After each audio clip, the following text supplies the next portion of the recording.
Direct Connection is made by MPT to serve all of our diverse communities and is made possible by the generous support of our members. Thank you. Live from Maryland Public Television, this is Direct Connection with Jeff Salkin. Hi, everybody. Thanks for tuning in for Direct Connection. Later in the program, we connect with a fitness expert. But first tonight, the head of the Republican Party says he is preparing for a contested convention. Joining us to talk about just how that might work are Matthew Crenson, Professor Emeritus at Johns Hopkins University, and Laura Hussey, Associate Professor of Political Science at UMBC. Nice to have both of you here. Thank you. So, Matt, give me the state of the race. We can talk about Democrats and Republicans. How's it look at this point? For the Republicans, Donald Trump is clearly in the lead. He has 683 delegates wrapped up. But in order to reach the magic number of 1,239, 37, yes, I'm sorry, he would have to win a majority of all the remaining delegates up for grabs. And he hasn't got a majority of ones chosen already. So it looks likely, not a certainty, that when we reach the time for the Republican convention, he will not have the requisite number of delegates, and that will mean a contested convention. And Laura, the Democrats look like they're on a glide path to having a normal TV show convention. That's how it looks. Looked like trouble early on, but Hillary Clinton's clearly cementing her spot there as the front runner, and I think the party is going to be happy not to have to deal with the kind of disunity the Republicans are dealing with now. Yeah. The idea of a contested convention, it perks up a lot of ears. Mm-hmm. I mean, we haven't really seen it for a long time, I guess maybe 40 years ago, right? Yeah. Mm-hmm. But a real multi-ballot, it's been some time. It has been. It's back in the 1970s in the Republican convention again. This time, the rules are a little bit different. In 44 of the 50 states, the Republican delegates are not chosen by the candidates. In 6 states, they choose their own slates of delegates, and they get a share of the vote of the delegation according to the outcome of the primary or the caucus. Other 44 states, the delegates are chosen not by the candidates, but by state conventions, congressional district conventions, or in some places by the state committee. That's a hugely important point. I had sort of thought that the Trump delegates would be fans of Donald Trump, but they're all going to be establishment Exactly. folks. They're all party activists for the most part. And although they're pledged to vote for Trump, many of them, 683 on the first ballot, after that they're free to follow their preferences, and for many of those, that preference does not include Donald Trump. Let's talk about the politics of this from a democracy standpoint. If they wind up with the delegates to the convention choosing somebody who wasn't in the lead, it will be somebody who didn't get to 12, what did we say? 1237. 37, the magic number. But if it winds up sort of running off the rails like that, I mean, does it still count as democracy? It follows the rules of the game. Mm-hmm. Democracy is questionable, I think. What we're going to have is a situation where we're probably going to have a lot of debates going on within the party itself over the rules that are probably mm-hmm. going to unfold on the convention floor themselves. Mm-hmm. There will be mischief. Unsurprisingly, there have been allegations of that in past conventions as well. We're not going to exactly be in the days of the smoke-filled back room, but we won't be too far from them either. Yeah. Let me remind our viewers, if you have a question about the politics of 2016, a comment on it, or a question about contested conventions, give us a call. We'll have the number up on the screen. You can also tweet your questions. Twitter address is @MPTNews. Is it automatically a disaster for the Republicans if they wind up going down this path? Not automatically. Hillary Clinton has her problems. Her favorability rating is about the same as Trump's, which means negative. She's currently under investigation by the FBI. A lot of things could come out of that, although it doesn't appear that investigation is going to go very far. But I think the people who are on the Republican Rules Committee are saying that they don't want, at least now, they don't want anybody to become the Republican nominee who hasn't gone through the the primary process. They don't want to pull anybody out of a hat. And I think they're worried about this democracy issue. They want somebody who's sort of stood before the people and asked for their votes.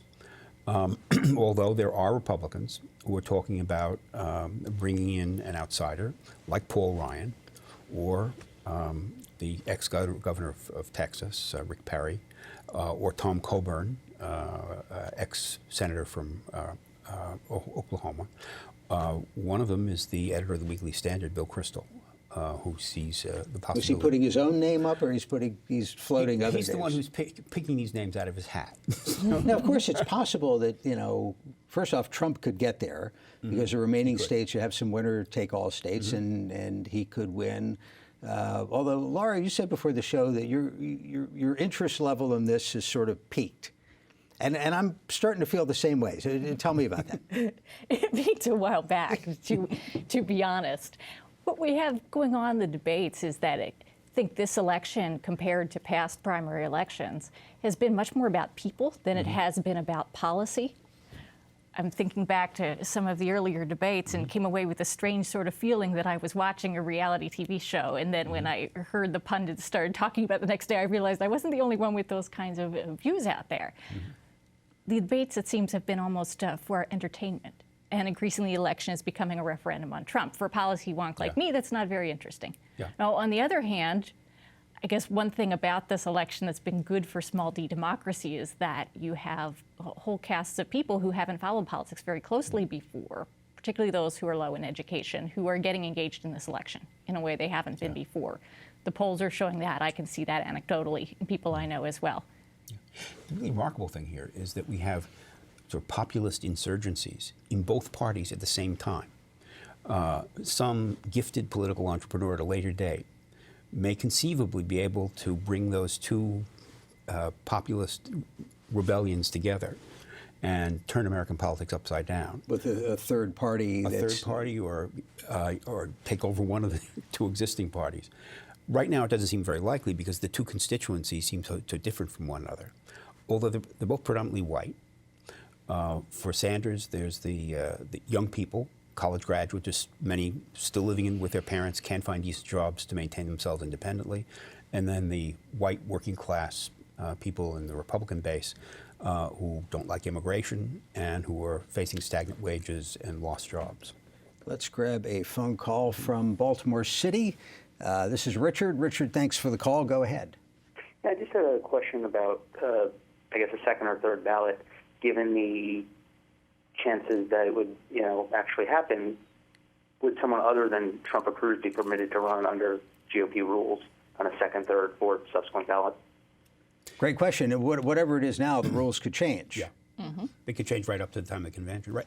There's a rule in force right now that was enacted in 2012 by the Republican Rules Committee that says that nobody can be selected as the Republican presidential nominee unless he or she has carried at least a majority of delegates in at least 8 states. That rules out everybody but Trump.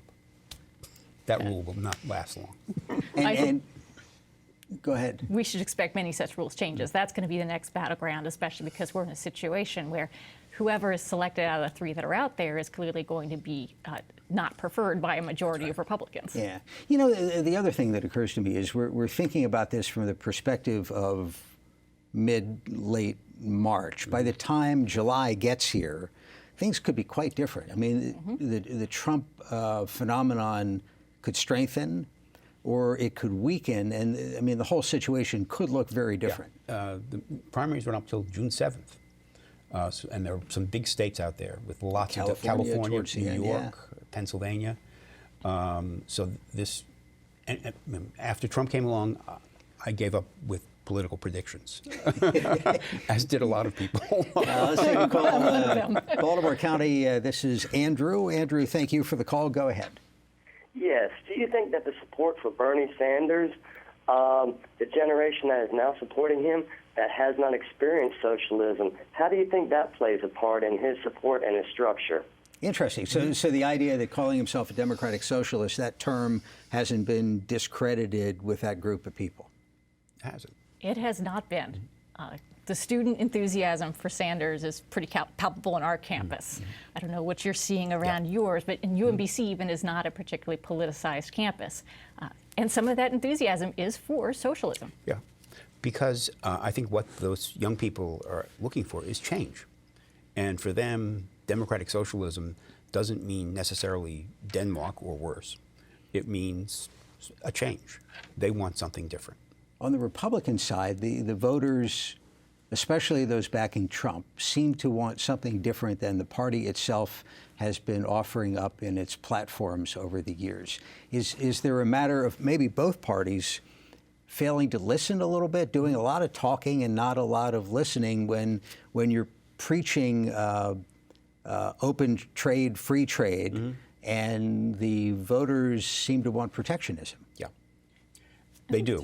And I think even Hillary Clinton, whose husband was behind NAFTA, right, has now conceded that free trade agreements are not necessarily all good, that some people get hurt very badly by them, and seems willing to abandon the East Asia trade proposal that's now hanging in the balance.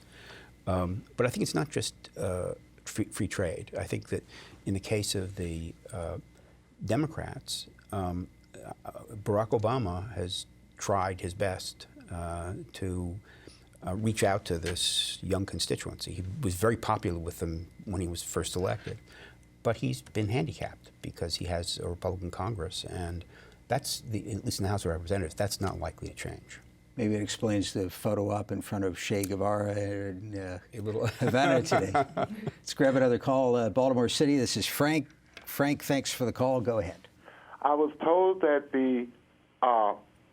every vote counts in America, and for 50 years I have been voting, but recently I was told that that is not true. That's an American myth, that the Electoral College of the United States is the one who chooses the president. That's a great point. Frank, thanks for bringing that up. I mean, there's a number of breaks on the process of democracy. We talked about how the delegates to the convention, not the voters who selected the delegates, could actually decide. And when it all comes down to it, it is the electors. Yeah, and it could be the House of Representatives if nobody gets a majority. And that will happen if, as some Republicans now threaten, they're going to run an independent candidate to block What Trump. is say it's what it looks like it might be. It's Clinton versus Trump. There's no third party. There's no Michael Bloomberg. What's that look like? Does that look like a normal electoral map Republican-Democrat?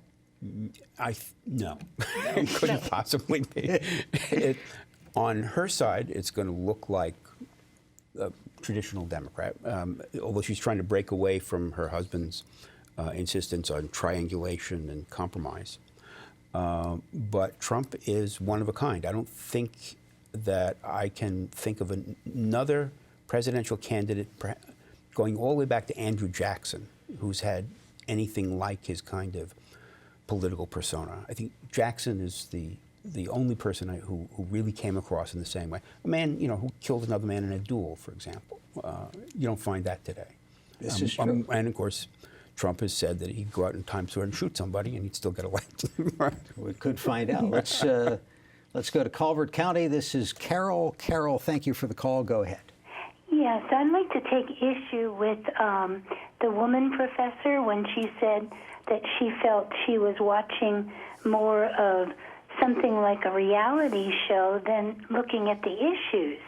And I think the reason that people are tuned into Trump is that politicians haven't been listening to the voters for years and years. We're tired of politicians who say they're going to secure the border and then do absolutely nothing. Carol, great call. Thank you very much. Well, I want to say, Carol, I agree with that analysis completely in terms of voters' feelings of a disconnect with politicians, both on the left and the right, and I think that's an important part of what's going on in this election.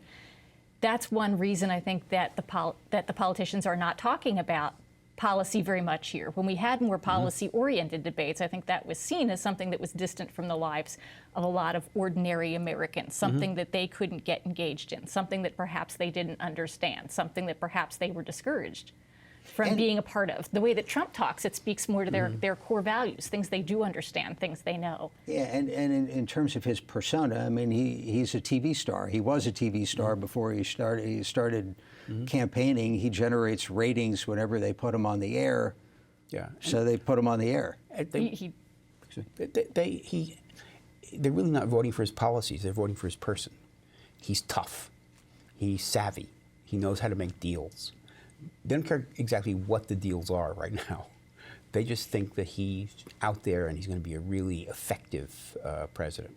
And that's the image he projects. We may find out. Professors Credson and Hussey, we appreciate the time. Thank you. We'll do it again. Thank you. Just ahead tonight, exercise tips for seniors. We'll be right back.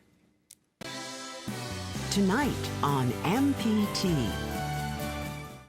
Where have all the flowers gone?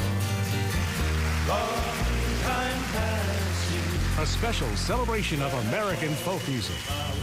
Michael rolled the boat ashore. There's a meeting here tonight. There's a meeting here tonight. I know you by a friendly face. There's a meeting here tonight. This land is yours. Tonight at 8 on MPT. The next Maryland Farm and Harvest looks at a prowling problem. They'll roll down circles in your field the size of a house. Then see one family's fruits of labor. We grow about 20 different varieties here. I'm Joanne Clendenning. Join me next time for Maryland Farm and Harvest. Tuesday night at 7 on MPT. What's in store for this week's Chesapeake Collectibles? Wow! Yeah. Wow, this is great. This, without a doubt, saw action in the Civil War. We have the response yes. from Theodore Roosevelt. They were feeling confident that this was real. Really? There's probably 4 or 5 Hall of Famers on there. That's next time on Chesapeake Collectibles. Thursday night at 8 on MPT. Next time on Father Brown. Stay away from her or you'll regret it. An abusive man is murdered. Tiger's whiskers, Chinese assassination technique known since the 17th century. But his entire family has a motive. I'm not sorry he's dead and I don't care who knows it. And when the killer strikes again, Father Brown's been poisoned too. Father Brown spends his last hours solving his final case. What have I done to deserve this gruesome end? Father Brown. Thursday night at 10 on MPT.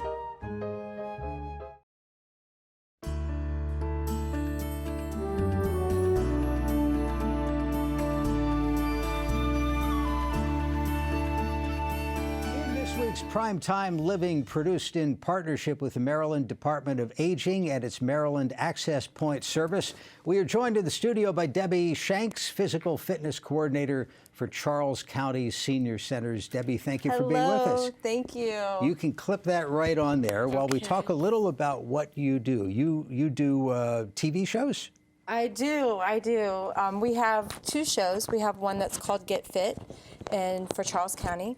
And we also have another show which is called Senior Connections, where we connect seniors with different health professionals, possibly different people in the community that they can work on. You clip that on there like somebody who's a professional. It was perfect. Don't mess with it. I was going to compliment your job from doing all these programs. What's your favorite part of it? Is there either a person you've helped, a success story, or a part of what you're doing in Charles County that you love the most? Every day when I walk in, it's a success story, because the people that are in there, they come to the center, they come to participate in activities, to have fun, number one, but also to get in shape and maybe do some things that they might not have tried before, yoga, Pilates, different types of fitness classes. But to see them thrive and to see them out in community and to see them doing other things is real important. So when we have these classes, it's just the underlying factor is for them to get in shape, but in the end they make friends, and so it's successful every day. When I walk into a class and I see, maybe 3 people that are working really hard, to the fact where we might walk in and see 25 people working really hard. So what's different when you run a fitness class for a group of older folks? Is it different? Because you used to teach general fitness classes. I teach all levels, or all age groups, I guess. So do you have to think about different things because the ability level might be different, the stamina might be different, there might be more pre-existing health problems? Yes, we do have to deal with the pre-existing health problems.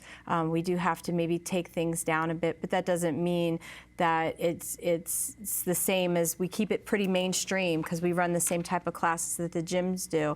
And I think that some of our 80-year-olds can run ringers around some of the 30-year-olds in the gym, that is for sure. So we don't really stigma that. We just take each person as they come and then work with their abilities or their disabilities or whatever they can and can't do. We just take them at that level. So everybody would like to get to that point, to be the 80-year-old who could run circles around the middle-aged folks. Yes, I have 86-year-old tap dancers. Wonderful. So how did they get there?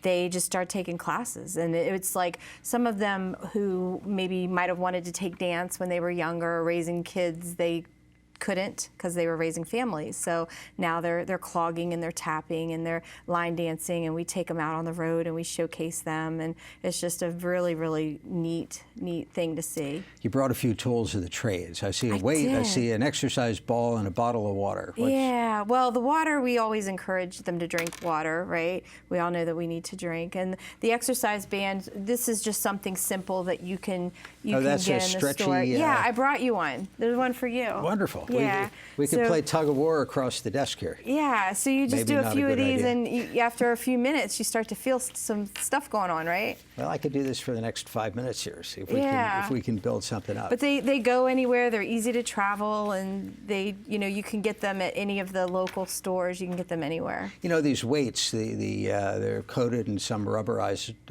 material.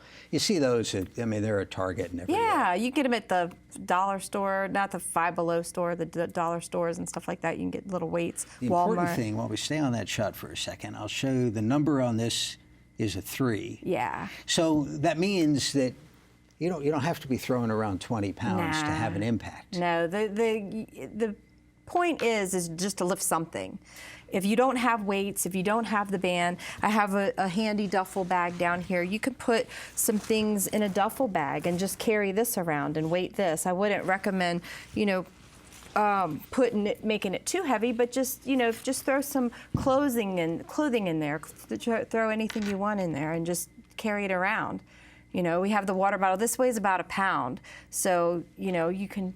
I didn't know that. That's a pound of water. Yeah, you can do little bicep curls or little presses overhead. So just taking whatever you have and just combining it into some type of routine. I mean, you don't want to lift this when it's frozen, though, because unless you got gloves. Let me remind our viewers, if you have a question about fitness for seniors, give us a call. We'll have the number up on the screen. Give me a motivational tip. You look like you'd be good at getting folks motivated. Well, I just really believe that health and fitness is a top priority. And so a lot of our seniors, they take medicine, right? They might take a blood pressure pill. They might take something for their diabetes. They have to watch their food, and they have to do all this. Fitness is just like a medicine. So it's something that you have to do every day. So you have that mindset. If you get that into your head that it's just something you have to do, you're going to be more apt to do it. If I were to tell you that if you exercised, it would decrease your blood pressure, it would decrease your diabetes, it would decrease the chances of having those things, plus a whole other gamut of issues that you might or may or may not have, would you do it?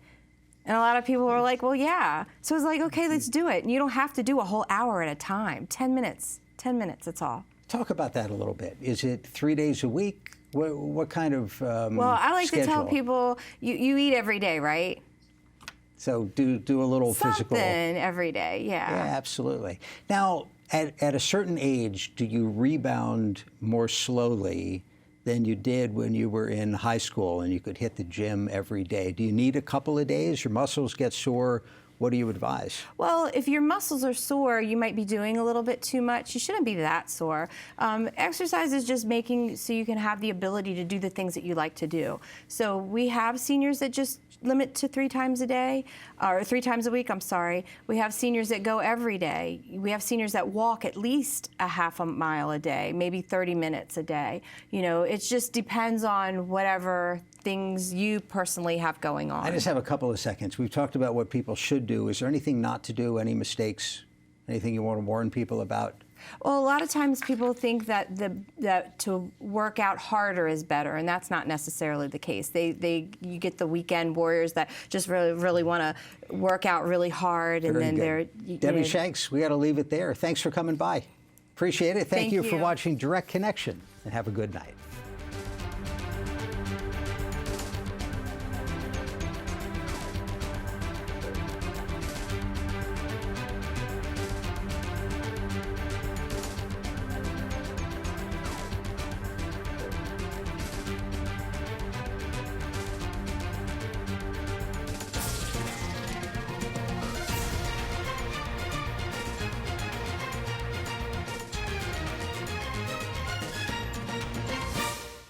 This program was made by MPT to serve all of our diverse communities.